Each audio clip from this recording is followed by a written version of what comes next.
Well, good afternoon, good evening, and good morning, ladies and gentlemen. Whether you're in North America, Europe, over in Asia, we've got you covered. It's our popular quarterly MSP Analyst report. And I want to just jump right into it with the, first of all, introducing SMB Nation. So some of the people are new today. SMB Nation's a community. We're actually 18 plus years in business. Best known for small business server in that era, but like everybody else, we pivoted, and I'll talk about it more, and I'll talk about it with the guests, but every single day we have conversations with what that transformation looks like, what that pivot looks like. So we'll go there as usual. We participate broadly in the industry. I saw some of you at the CompTIA show in Austin back in early August as an example. And we're both a publisher and participate with other publishers, so not surprisingly, we've had coverage over the years. With that said, we're going to jump right into it. Again, my name is Harry Brelsford with SMB Nation. I have Heartland and I have AJ, so let's have both of you guys introduce yourself. Heartland, take a minute or two. Tell us who you are, where you're located, what's your story?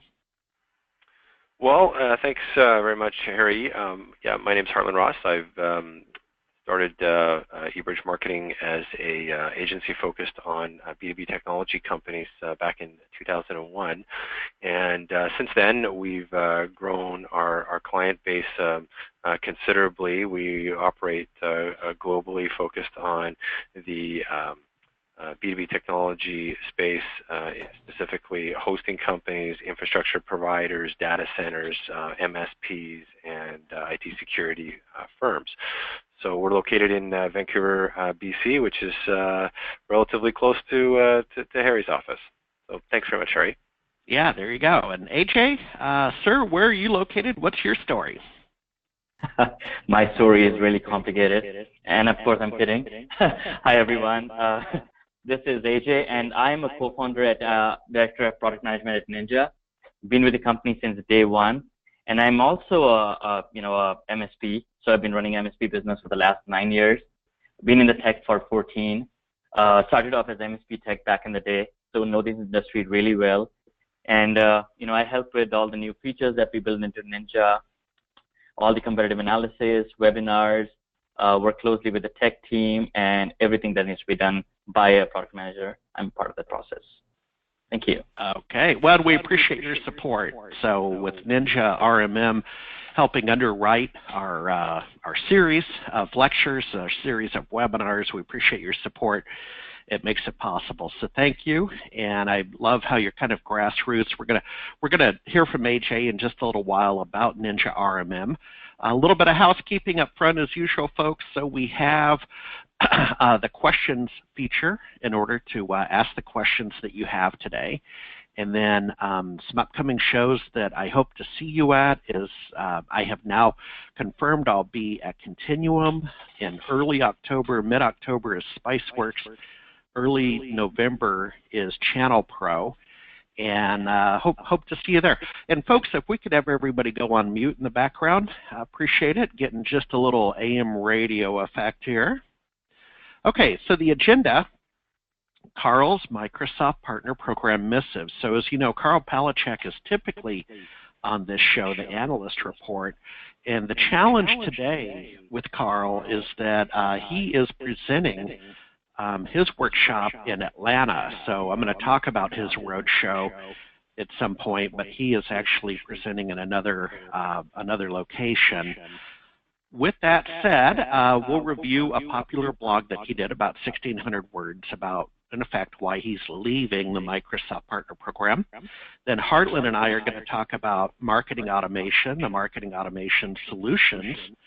And then I'm going to highlight, once again, some fall shows that I'll be at and some for you to consider that I will not be at.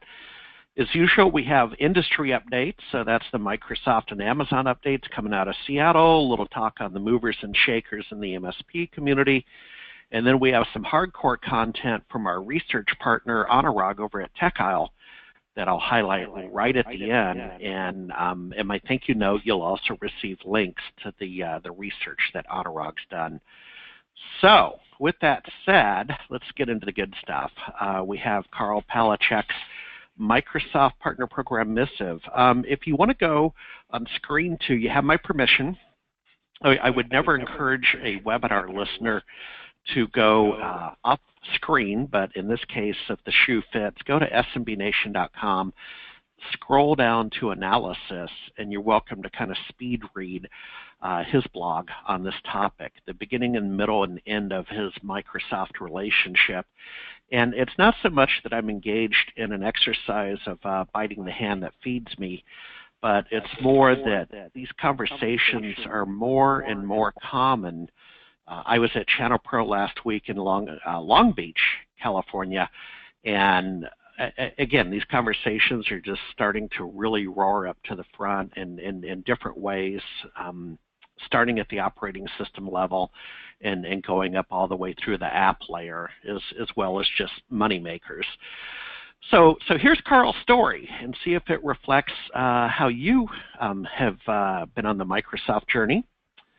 In the 1990s, Karl broke into the IT industry with a conversion project for an HP 3000. You'll see that in his blog, and increasingly had to interact with Windows NT as that was starting to compete with Novell NetWare. And then in the late 1990s, he did the whole MCSE thing. So the MCP, MCSE thing, a lot of listeners will recall we went through an era of the paper MCSE. Now, he required it for the people he hired. At one point, he had a company of 25 people, and he required you to be certified just because, number one, just because, but number two, even though you have to take and pass the exam, and as we know from when Beatrice Maltzer worked at SMB Nation about 10 years ago, and we did all the small business specialist stuff I'm going to talk about in a moment, you have to answer it the Microsoft way, but Karl saw that as a great filter in terms of hiring the right people for his company, and if people were rebellious about that process, that was one of his hiring criteria. He went ahead and presented the Microsoft logos at that point, so the MCSE logo, the MCP logo. I don't believe he was an MCT. Fast forward the movie to the 2000s, and Karl became a certified partner to elevate his A game. So he was paying to be in the Microsoft Partner Program, accruing the benefits. I fondly remember Karl at a couple of Microsoft Worldwide Partner Conferences, or WPC, and he played that game. And then he was a super enthusiastic participant in the small business specialist community back when SBSC was hot. I'm going to say 06 through, let's be generous, 2010. We could go on and on and on about that, but he was very active in that, and that was the 7282 exam a lot of you will recall and took. He took it, his staff took it, Beatrice and I did a couple books on it, but as you'll read, starting about 08, 09, Karl was being a thought leader. He was out in front of some of the conversations about, is Microsoft giving the love to SMB? And you saw that coming from a couple different angles. One was the rev of SBS was an issue, that it went from 03 to 08, and so we had a 5-year period with no major rev. And then after 08 came out, there was a little bit of concern about the paradigm shift to cloud computing and what is SBS. And at that time, BPOS was just coming out, which was later, I believe it was in 11, it was rebranded as Office 365. So he started to struggle with the value equation to being a Microsoft partner, and if a small business partner was getting the love. For Karl, that part all came to an end in 2011 when his MSP practice was acquired, and he individually went on in life and downgraded to being an Action Pack member and a Regman member. And what you'll see in the blog is he talked about the value equation of even Action Pack for being a one-man band or a small entity, that paying $500 a year for the licenses, but if you're not really using the licenses, what's the value? He had other ways to acquire Azure consumption. So the end of this blog is that in 2017, just in September, Karl has not renewed his Action Pack subscription.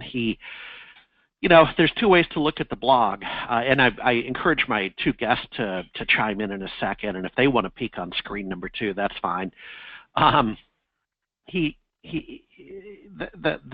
blog comes off as a little bit caustic, and I talked to Karl, and he said, well, no, that's not his intent. His intent was to engage in storytelling and just tell the truth, and that this relationship had matured.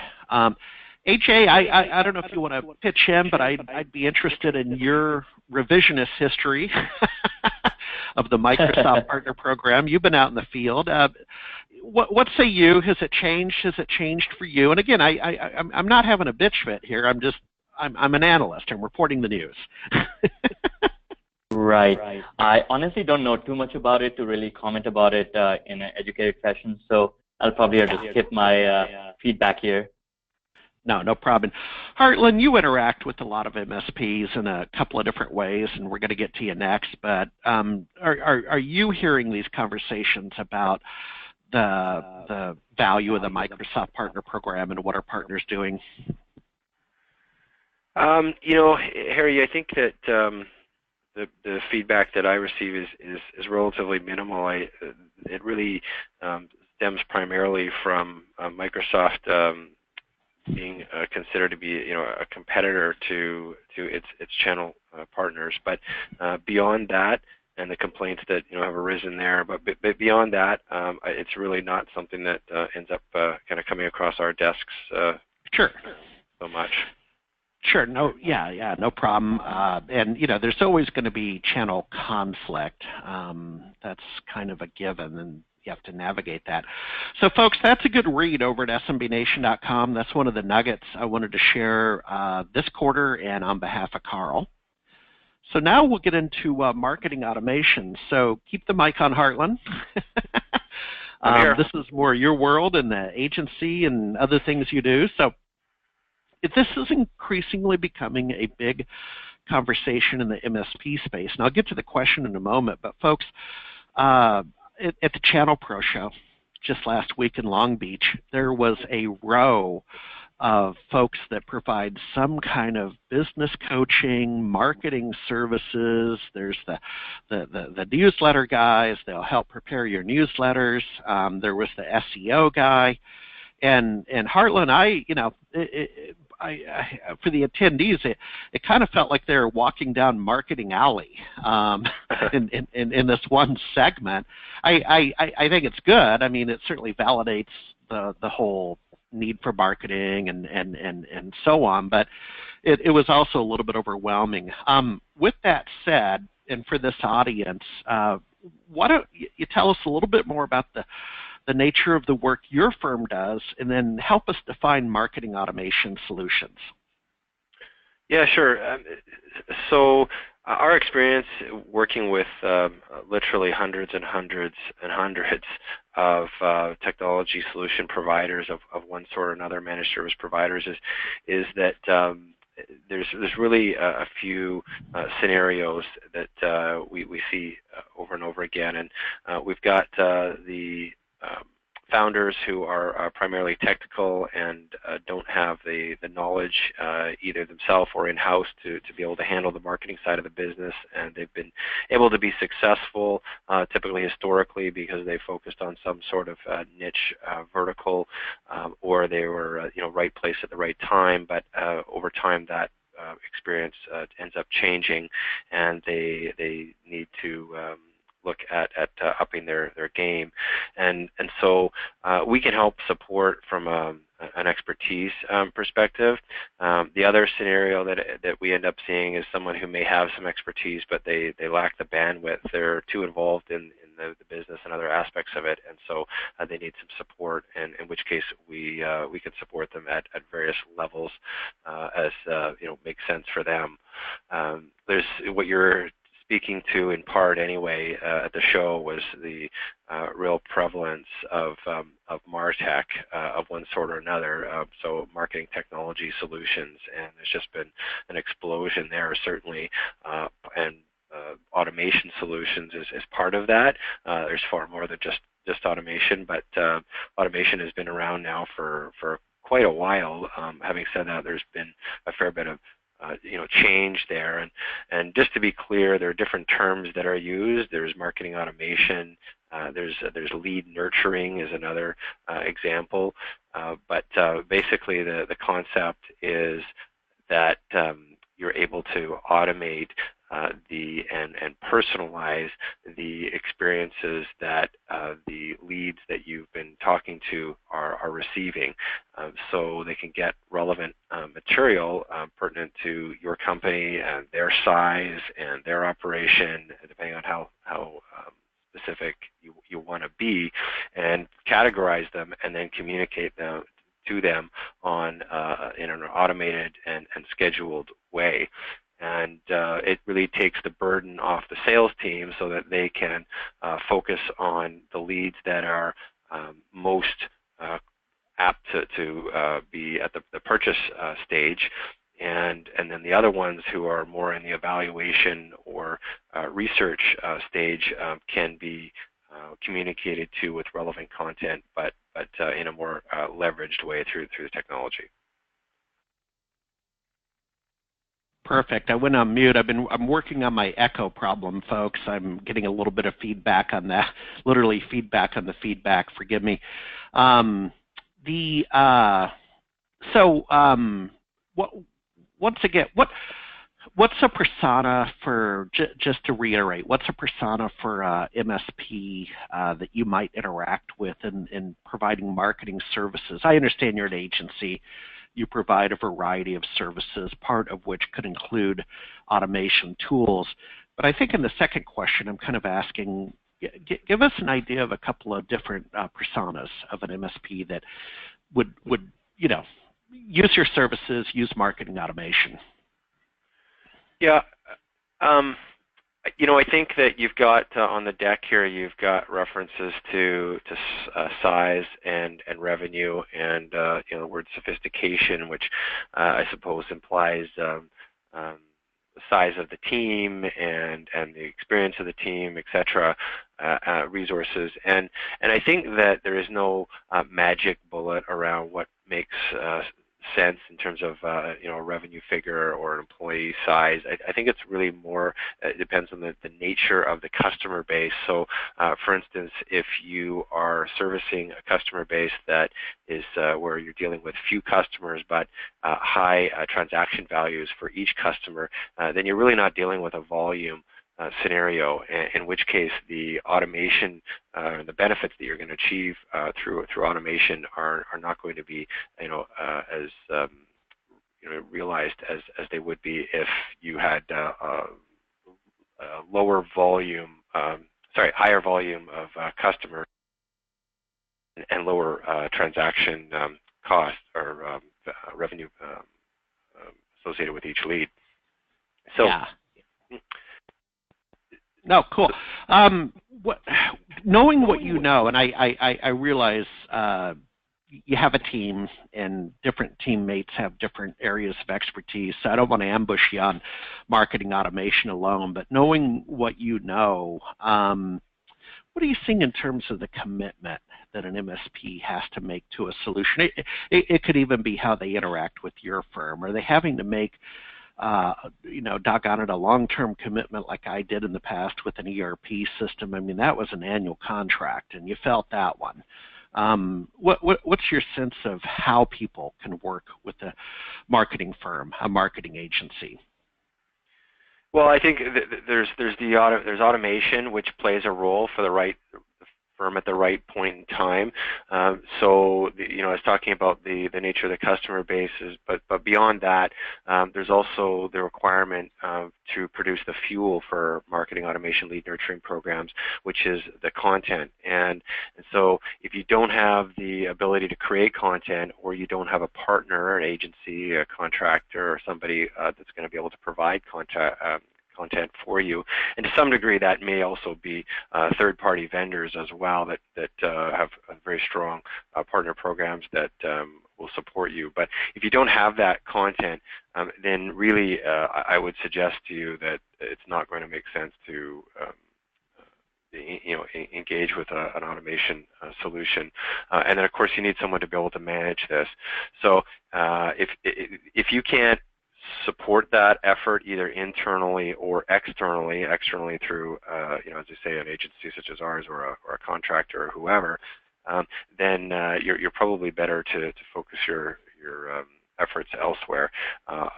Automation only also works if you're actually generating leads. If you're not generating leads, then that's the point to start with in the first place. So then it's a matter of exposure and what does that look like, and is it more digital in nature? Are you attending trade shows? What is that? And that's a whole other conversation. But these things only work if you've got the leads in the first place. So it plays a role. In fact, we've just completed the Maslow's hierarchy of needs concept and applied that to marketing. And so what we've done, and it's not published yet, but we will be publishing it soon. Is yeah, let me know when you do. Yeah, let me know when you do. I'd like to get it out there. Yeah, it's interesting because looking at businesses at various levels, and then okay, well, at what level would various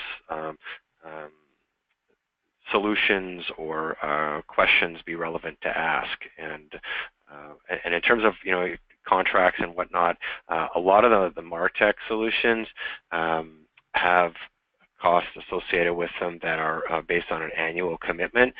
Those that have monthly, which is seemingly fewer and fewer, most of the firms are going with annual, but those that do will charge a premium for a monthly fee, and then of course there may be setup fees as well. So it can definitely be a commitment, and I think it depends on your situation, so there needs to be a bit of an analysis there.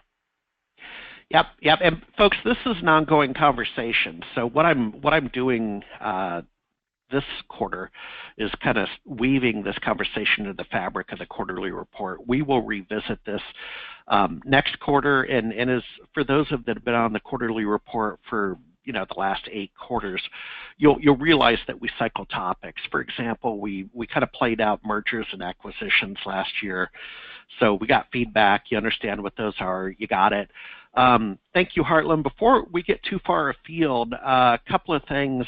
Jenny, if you can elevate Joshua Lieberman up to so he can talk, but Joshua, stay on mute, please, for a minute. But Joshua wanted to pitch in, and that's entirely fair. We have a couple people asking, where is that blog for Karl Palacheck? Let me go back to that. I've got a couple questions coming off of this slide. Folks, go to smbnation.com, scroll down below the pay line, go to the analysis category, and it's the blog right there. So it's a guest blog that links out to Karl's site. So thank you for that. That was David and that was Ed asking that. Jason Harrison, a loyal, long-time SMB Nation fan. Jason, if you don't mind, I'm just going to read yours real quick for the feedback. I not only agree with Karl, I was ahead of him by quite a few years. We still have the absolute minimal Microsoft Partner Program status, as we still do work with MS Tech, but we took the extreme move to shift over to the Mac OS, Apple, and Linux, and put even more focus on us as a brand in delivering excellent tech solutions. Love it, because I think that is the new in terms of repositioning yourself as an MSP. Talked about that with Jameson West yesterday on the MSP Tech Talk webinar. Jason goes on to say, it's not about the brand of the hammer you use, it's how well you use that hammer to build the house, the solution, and you have to sell the solution and your capabilities to deliver and manage that solution. Jenny, I'm single screening because I'm the presenter. Have you been able to elevate Joshua Lieberman? Yeah. Josh, Okay, Joshua. are you able to speak? Yeah, Joshua, are you there? You promised you'd behave. Oh, I am now unmuted. There he is. Do I sound unmuted? All right. Hey, Joshua, I followed your responses to the original publication of Karl's blog up on Facebook, so totally appreciate you being here today. Joshua, you got the fastest 2 minutes in sports. What say you? All right. So we became partner in '99 as we moved from Novell to NT, and we found real value up to about 2005. It started to wane a bit as the costs went up and as they began to charge for their partner conferences and really raise that cost. At the demise of SBS, which you all remember well, that value began to erode even further, and with Office 365 and the strong push to Azure, I think the true end game is disintermediation, and ultimately we won't be part of that equation. I argue that we already aren't. That and the fact that Microsoft charges a couple of grand a year to be a low-level partner and a couple of grand on top of that to go to their own conference really makes me feel a lot more like I'm the product than the partner. So I'm not really sure what the value is others see in it, but that value has always been elusive and has now completely gone from my radar. That's it. Well, let me ask you a question, because you fancy yourself, you know, you're out in a rural area, a gentleman, and you work in a rural part of the country. And we've had other talks on other shows about the technology cloud in rural environments where there may be a broadband challenge and so on. Does that play into it, the type of customer you're serving, the type of geography you have, relative to the value equation of being a Microsoft partner? Well, I want to be clear. We may have rural bandwidth, but we're actually an urban area. We have a metropolitan statistical area of almost 1 million, about 650,000 in the city. So we're not a tiny place, and we're not out in the middle of nowhere, but it is a big, large, geographically diverse area, and that 1 million people covers an area quite a bit larger than the state of Rhode Island. So we're semi-rural. Yes, that plays into it because of difficulty getting stable bandwidth. Stable does not equal cable. It's hard to take people directly to cloud-only solutions. Certainly hybrid stuff with mail filtering and even email and backup and other solutions in the cloud. We're all over it, but we don't have a full cloud site. We've had a couple that tried it and failed. It's just a more difficult proposition. But the real answer is that Microsoft says your future is in the cloud. Microsoft doesn't ask if your future's in the cloud. So if you can't jump on now, you're not valuable. Okay, hey Joshua, go back on mute, but stay online, because I'll bring you back when we talk about Karl's Roadshow and some other events, since you go to a lot of events, if you don't mind. And AJ is still there. It's bottom of the hour. If you want to start to queue up, I'm going to give you the talking stick in just a moment. Does that sound fair? Awesome. Absolutely. Okay. Thank you. All right, let me just do a little housekeeping, because some folks came in late. So you are attending the SMB Nation third quarter analyst report, and we have a couple of guests. We have AJ and Heartland. As always, a variety of topics. I use the questions feature to ask your questions, so we've had several good ones already. With that said, let me see if I can still do this, AJ. I'm sure you can. Yeah, I learned how to rerun my Cisco phone the other day, man. I combined some calls. Looks like Jenny's, the ever helpful Jenny in the radio control room is taken over. AJ, you're a presenter, so yes, sir, you're presenting your screen. Thank you. Please proceed. Thank you. Thanks. And awesome. Thank you for underwriting this gathering. And folks, if you could give attention to NinjaRMM. Thank you, AJ. Thanks, Harry. So hi, everyone. First of all, thank you so much for being a part of this and taking time out to attend this webinar. And of course, thanks, Harry and Jenny, for hosting us. It's our first time doing a webinar together. So I'll try to stick to the top level points. And some of you guys might already be Ninja partners, or some might be new to Ninja. So I'll try to cover as much as I can. First, the agenda of today's webinar. So why Ninja? Why did we start this company in the first place?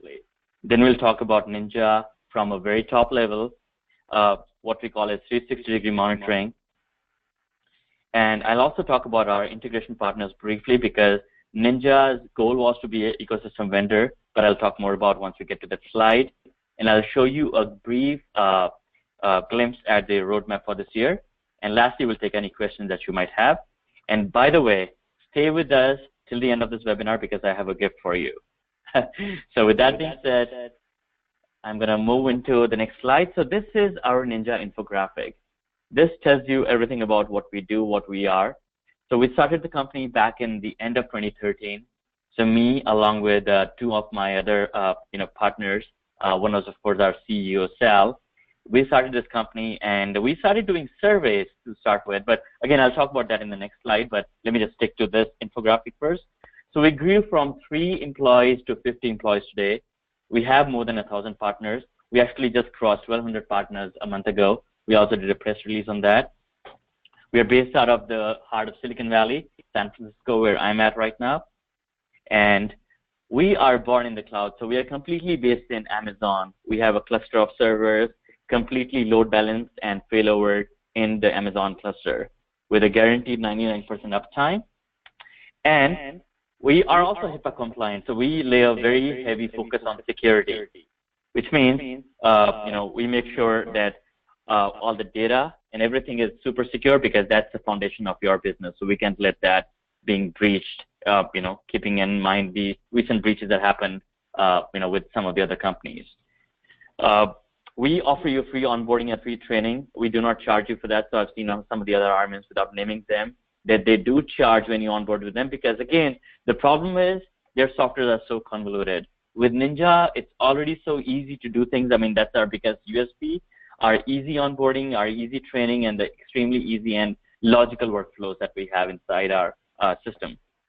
So there's no hidden fees. It's month-to-month, no contract. And, you can pay per device. So it could be a server, desktop, laptop, router, switch, firewall. You pay the same price for any of these devices. And in the middle screen, you can see there's different areas that compile or that, create Ninja. There's things like patching, so Windows and third-party patching. Security, we have quite a few partners, which I'll talk about in a bit. We have backup recovery partners. And again, we announced a recent one, which again I'll talk about briefly. Remote control, TSA integrations, and network monitoring. So that is what makes up Ninja, a single pane of glass view which gives you all these features. Moving on, so why did we start Ninja? So back in the end of 2013, before we actually created this company officially, we did lots of surveys with thousands of MSPs and using phone calls and vertical response surveys. And the crux was nobody was really happy with the RMM tool they were using. They wanted to switch every few years because of different reasons. Could be the cost or the hidden fees that some of these charge, or to having a super convoluted platform, to not having enough features, to having subpar integrations. So keeping all that in mind, we took a leap of faith and started the company. So moving on, this is Ninja at a glance. It covers probably most of the features that we offer today. So ranges from it being SaaS-based, multi-tenant. We cater to Windows and Mac endpoints. We are completely based on policy-based management. So that is the heart of Ninja monitoring, wherein we keep everything very logically defined because we have these policies, or should I call monitoring templates per device type, which help you easily onboard and monitor your devices. There's built-in alerting, there's built-in scripting that you could run. You could schedule that or run that on demand. Quite a few out-of-box templates. For antivirus, we have Viper and WebRoot that are integrated. We also are reselling Bitdefender and Malwarebytes. For backup, we have StorageCraft, and we also recently announced Cloudberry. So we integrate completely with StorageCraft, but we'll also have the built-in integration with Cloudberry before the end of this year. So you'll be able to see or configure your backup jobs within the Ninja console, see the backup failures, see your disk storage quota and whatnot. There's elaborate patch management, as I mentioned before. We have one of the best integrations with TeamViewer in the whole RMM industry. So that's one of our tools that we use. We also provide SplashTop as a secondary remote control option. And I'll just skip all this. Again, the last point, which is important, is the network monitoring. So maybe some of you folks know of this company called Palacheck Networks, which is they're back in the day. So the core team of Ninja, including myself, came from Palacheck, and that was the foundation of our NinjaRMM product, which is a subset of NinjaRMM, and that performs all your monitoring for SNMP-based devices, namely routers, switches, firewalls, printers, and things like that. Again, this briefly touches upon the concept of 360-degree monitoring, why we call it this way. So first of all, we have your endpoint. Secondly, we have your networking devices that you can manage. And third, we have agentless monitors, which are actually free of cost. So you can monitor things like your customer's domain records, his port map and all that, his ping scan, his on-prem email servers, and also his website. Then Ninja also has a very unique concept of something called an activity stream, which is what you can call as the Twitter of IT.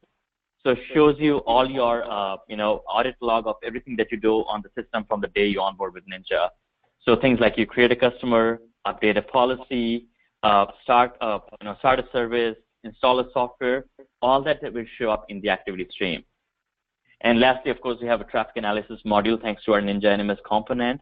So if your device supports NetFlow, SFlow, JFlow, or any of the variants like IP6, you will be able to see the traffic that goes in and out of the network at any given time. So really makes it like a full-blown 360-degree monitoring solution, all within a single pane of glass. Next I want to talk about is integrations or partnerships. So Ninja's vision from day one has been to be an ecosystem vendor. We know that MSPs like yourself have religions. You prefer a certain piece of software compared to the other ones. And that's why we're trying to bring every single realm, or should I say the best in breed in every single realm, into the single pane of glass view that we can provide you, which is our Ninja platform. And we'll keep adding to this list as we speak. So we just recently added Computicate. We also added Cloudberry Labs and also Bitdefender. So those are like the very recent ones. And also Splashdrop actually, which also was released like a month ago. So you can see there's different products for remote control, PSA, backup, AV, and there's some miscellaneous software like IT Glue, Warranty Master, and even Live Virtual Help Desk for your help desk and NOC services. And now I want to quickly touch upon what we accomplished, since the beginning of this year. So we've been very aggressive with our dev cycles because we know, people need these features to be able to operate and help out the businesses that they do. So we released integration with WebRoot, also Splashdrop for remote control, third-party patching. So we use Ivanti, which was formerly called Lumention or Heap software, for our third-party patching. So that's an enterprise-grade patching engine through which you can patch almost 100+ softwares through Ninja. We released Sister Icon, and we also released the remote command line, feature through which you can actually be in the Ninja console and connect to your devices or customers' devices command prompt. And it's as responsive as you were on the machine actually. This is the roadmap for the remaining part of this year. So we are going to release rate control or rate monitoring and wake on LAN functionality from the RMM perspective. We have a very heavy focus on Mac monitoring. We already released Splashdrop for Mac, and we will be releasing Sister Icon, WebRoot integration, and probably remote command line before the end of this year as well. Again, reporting will be an area that we'll be always improving upon. So that starts with the twofold approach. We are working on increasing the data retention within Ninja to capture even more information for trend analysis. And also, we are going to give you 5 or 6 more canned reports within Ninja. Then from an NMS perspective, we are going to also release custom SNMP, which will help you monitor any device on the planet as long as it supports SNMP.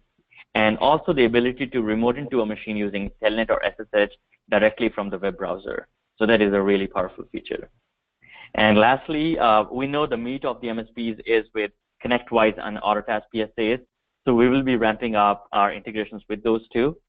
And lastly, which I'm most excited about, is our Cloudberry integration, which I mentioned to you before, when we'll give you a single pane of glass monitoring for your backup and recovery needs. And that actually brings us to the end of this.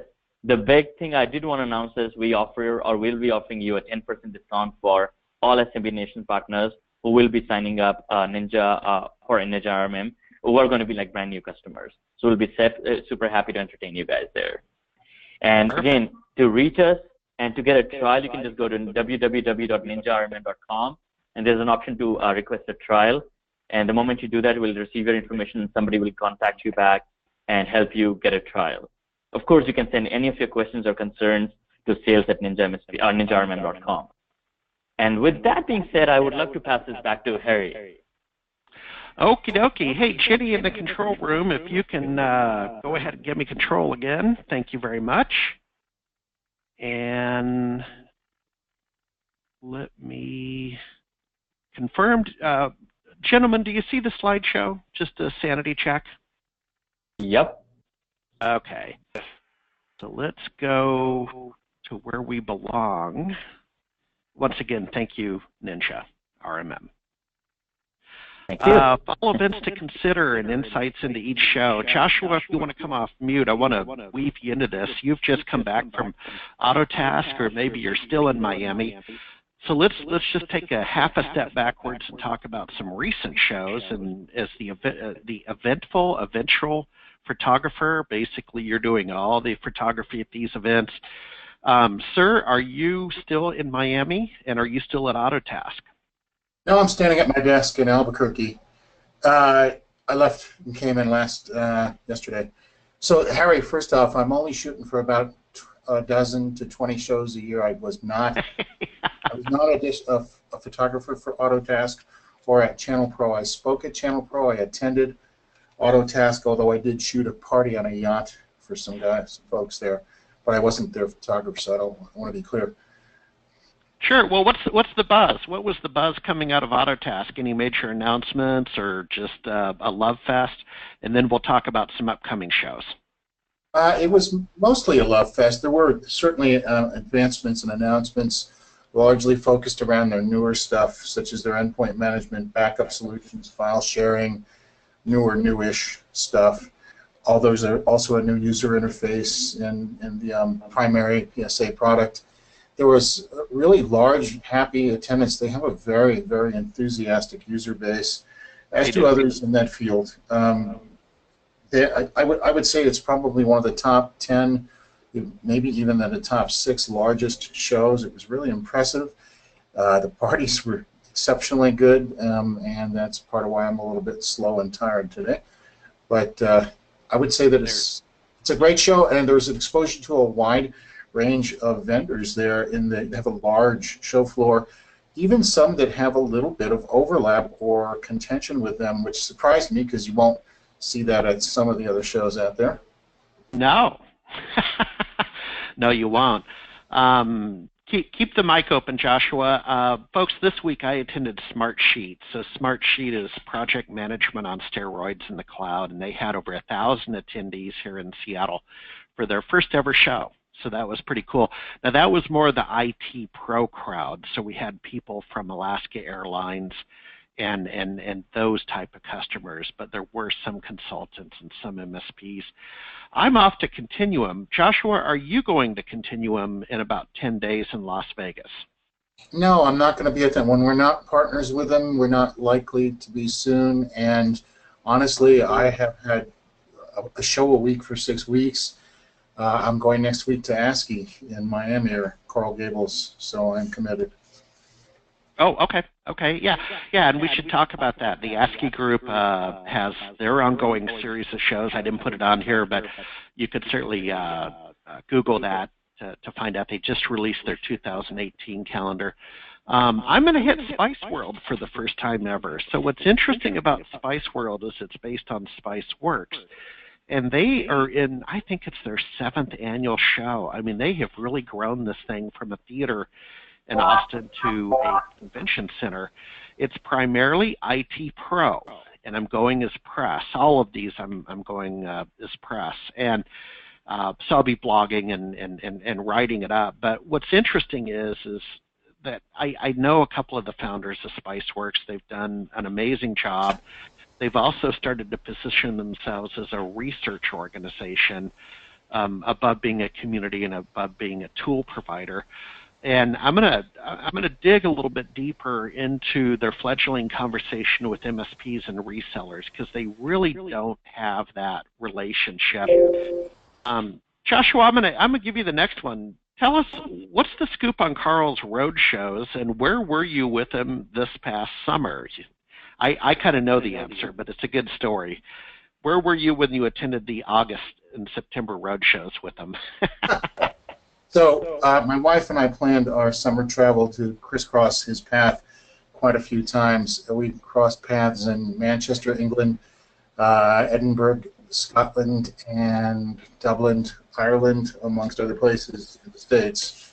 A lot of times my travels will take me close enough that it's convenient, or vice versa, we'll cross paths. And I do shoot a little at his shows just to give him some fodder for his marketing. His shows are basically, they're a 6 to 8 hour day, depending on how much interactivity there is at the end and how soon they start drinking beer, which is a feature of anything Karl does. And the shows are really focused on people who are either coming for the first time from fully premise or premise hybrid solutions to fully cloud solutions, or people who have made that transition and are looking for ways to improve upon the methodology, their delivery services. He did, I think, about 30 to 35 U.S. cities. There's still a few left. He's in Atlanta today. Yep. I know he's going to Australia soon, and he finishes up at the end of the year, close to the end of the year, in Vegas. And you can certainly find smbroadshow.com, I think it's called, to get the rest of the details. And he dropped the price a little bit. I think the full-day show is now $599, which I think is coincident with the monthly cost he urges people to put together for what he calls the Cloud 5-pack, or I call Cloud in a Box. And I don't think I've met anybody at any of the shows who didn't feel like the time and money was well spent. Some people rave. I would agree.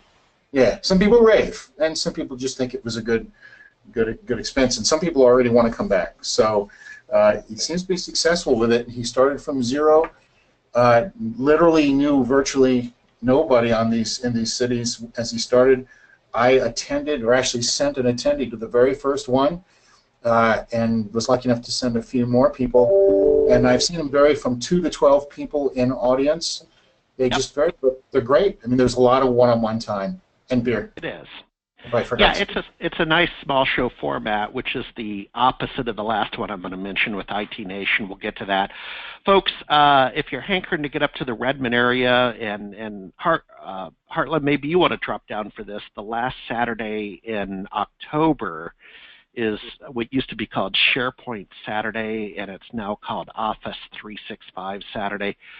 They typically bring in about 300 attendees. It's surprisingly large, all things being equal, and so think about that. And then Channel Pro, November 2nd in New Jersey. Joshua, am I going to see you there? I'll be there, and I'm assuming you'll be there. Yeah, I'll be speaking for him on SMB IT security. I'm trying to seed the ground for next year's release of a book on how to actually bring 80% of the security that you need to SMBs for 20% of the cost that you think it'll cost. So that's hopefully I'll be able to announce a release date at that point. But I'll be speaking with him for sure, although flying out early that day because I'm actually getting a week vacation in Belize that starts about a day later, 2 days after that show. Boy, howdy. Okay, my friend. And then we have IT Nation, arguably, if not the largest show in the largest, what I would call private show. You know, I'm kind of taking out WPC and some of the big boys, but arguably Joshua, I don't know if you'd agree or disagree, but arguably the largest independent or private show in our space, and well regarded, you know, absolutely. Yeah. It's always in the top 3 or 4 for size. I think they fight it out with Robin Robbins and then a newcomer, Datto. I think they're going to get there next year. But they're all right around 1,500 to 2,000.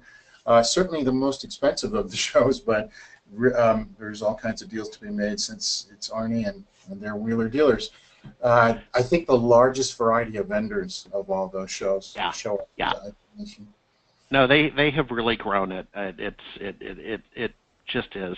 All right, we're gonna move on. Let me do a sanity check here, folks. We got about 8 minutes left. Please ask your questions for Joshua, for Heartland, for AJ. Oh, AJ, hey, if you're still with us, could you tell us what shows you're aware of NinjaRMM will be at this fall? I forgot that. I believe we're done with all the major shows for this year, honestly. I was actually trying to find the events that were left for this year, but we were just at Long Beach, a couple of weeks ago. Yep, I saw you. For the other, yep. But yeah, I think that's pretty much all the shows we had for this year. I got to check with my team and see what's left over. But yeah, we did quite a few shows already. We were at SITS London, which was like a service desk and ID support show. We were also in Florida. I can't even remember. I've been traveling a lot, probably around June or July. And we were at the Microsoft WPC event as well. Yep, I remember that. Yep. And yeah, there's another one around that time. But yeah, we're exhausted. Cool. I think the major ones are done for this year. All right, AJ, thank you.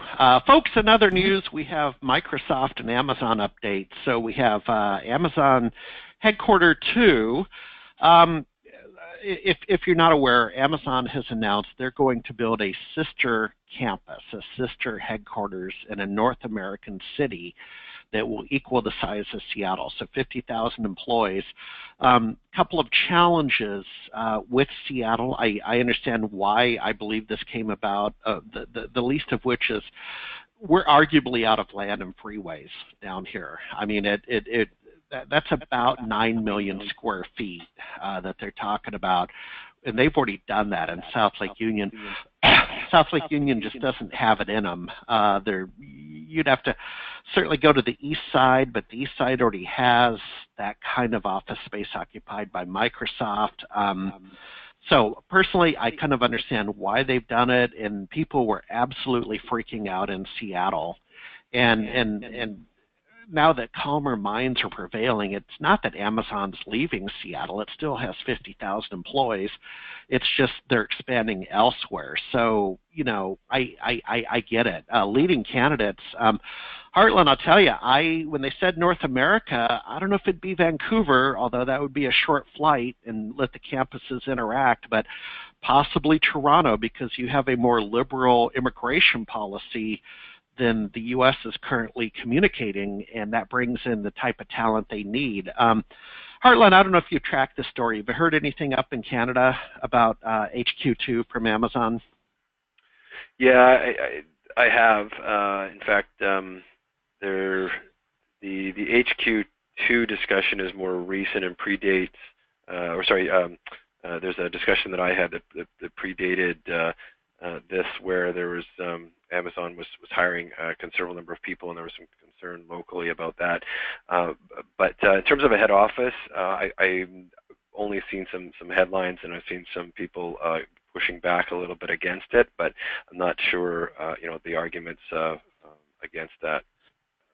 So there you go. Vancouver would be certainly possible candidates. Yeah, well, stay tuned. Certainly every American city is bidding with tax cuts and waivers, and probably some have free land and so on. So it's become a thing. We'll continue to monitor it. My guess would be, I think Denver would be a possible strong candidate. It already has a tech community, and it's got a lot of land. They do have some freeway challenges, but I could see Denver being in the running. Microsoft round 2 of layoffs. So you'll recall back in July, we had a conversation about the July 5th layoffs that were announced by Microsoft, and we went straight into Microsoft Inspire, formerly WPC. And there were conversations that there's going to be round 2 and round 3 this year. Well, round 2 hit about 10 days ago.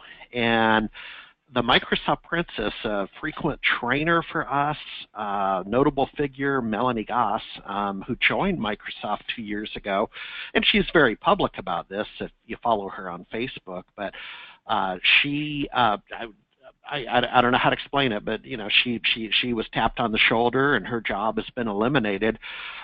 Individually, she'll do fine. I mean, she's a real go-getter, and I'm not too worried about her finding another opportunity in Seattle or beyond. But round two is here, and what was significant about round two was it wasn't huge, it wasn't loud, but it just hit right in our area. I mean, when you're starting to tap Melanie Goss on the shoulder along with her colleagues, I think it was a dozen out of that group over in Lincoln Square. Joshua, back to our point earlier about the partner program, I don't know how to put it delicately, but this sucks, man. So, don't know if you have anything to add to that, or if you just want to, under the advice of counsel, not add to that conversation, my friend. I think discretion is the better part of valor at the moment. There you go. It's rough. It's rough. Okay, and then the movers and shakers I want to highlight this quarter would be the MSP Navy. So we've been covering the hurricanes. If you're tracking in my Sunday paper, we've had 4 installments, and I'm keying up a 5th installment. So we had Tim Lonnie raise his hand in Houston saying, hey, I've got a GoFundMe or a crowdsource funding page, and the cash will be for bona fide, you know, parts and not even labor, but bona fide equipment and parts for small businesses trying to get back up and running with technology. So this is very different than the Red Cross. And then Ken Dwight in Houston, the antivirus doctor, as he's known, turns out he's only a couple miles from Tim. They didn't know each other, so now they've teamed up and are fortifying their efforts because it's a long haul to come back from a flood, basically, and get the businesses up and running. And then we have Scott Coyote down in Fort Lauderdale, who raised his hand last week and said, hey, I'd like to help as I'm able. And some of you know Scott is very active in the small business server user group community. We at one time had a worldwide umbrella organization of those groups, and Scott was involved in that, and then another IT pro group called Gitka. Let's see, a couple of updates from people before I go to my next slide and we turn the corner on today. Jason Harrison said HQ2 is considering relocating in our backyard, was in the recent local news. Tom Rich is saying Portland, Oregon's a candidate. Jason, I totally believe you. I can't comment on the efficacy of that conversation because of where you're located, and I'm not as familiar. But Tom, I actually agree with you. I think Portland could be a very strong candidate. They're going to have to mitigate some of the, I'm going to call it social issues, social environmental issues, and that is, does Portland want to grow? And those of you that have been to Portlandia will kind of understand that. Now that said, they have Intel down there, and they have infrastructure, they have some land, and they have the ability to make it so. So thanks, Jason and Tom. Moving along. We have the research partner, Techhouse. So folks, on screen number 2, and I'll get this to you in the thank you note as we follow up from the webinar, but on screen number 2, literally it's techisle.com. It's Anurag, our friend and researcher. He's always putting out the good stuff, and I just wanted to highlight 2 of them. The first, we're at time, so I got to highlight quick to keep my promise with everybody. IT sophistication. So what we're saying here is that the basic IT on that chart is kind of where we all live and breathe today, is normal MSPs. And it's the largest segment of the MSP community in SMB. It's the largest SMB customer group. I would casually call it's your cash cow. Now the problem with cash cows is they get old and they can die. So we need to find the star. Going back to the Boston Consulting Group, cash cow and star and dog model. And what Anurag's highlighting here is the advanced IT, the third group that compromises 32% of the SMB marketplace, the advanced IT. And fast forward the movie, and essentially what we're saying is that you ain't going to make it on 6% commission selling E3 with 365. But you've got to add more value in terms of business services, so CRM, ERP. It's a whole other conversation, or you can watch yesterday's MSP Tech Talk with Jameson, where we went over all of these concepts of elevating your A game with business services. But that's essentially what he's saying, and then he's also saying that adoption begins in large accounts and filters down to SMBs over time. I'm going to make that the last word because I want to keep my promise on our timing today. I'll send you the security white paper link from Anurag, which I do not have time to get to. But the filtering down, I can tell you, I have seen it so many times. The big data startup I was in downtown Seattle, we started at the enterprise, or we were at the enterprise, forgive me, with some hotels and online colleges. And we could not get traction in the SMB, and I had someone I respect who was actually at Autotask. It's in one of your photos, Joshua, a gentleman out of Chicago. I don't have permission to reveal his name, but longtime MSP partner out of Chicago, and he said, Harry, you just got to call it magic. Analytics is a scary word for us down here in small business. Just call it magic.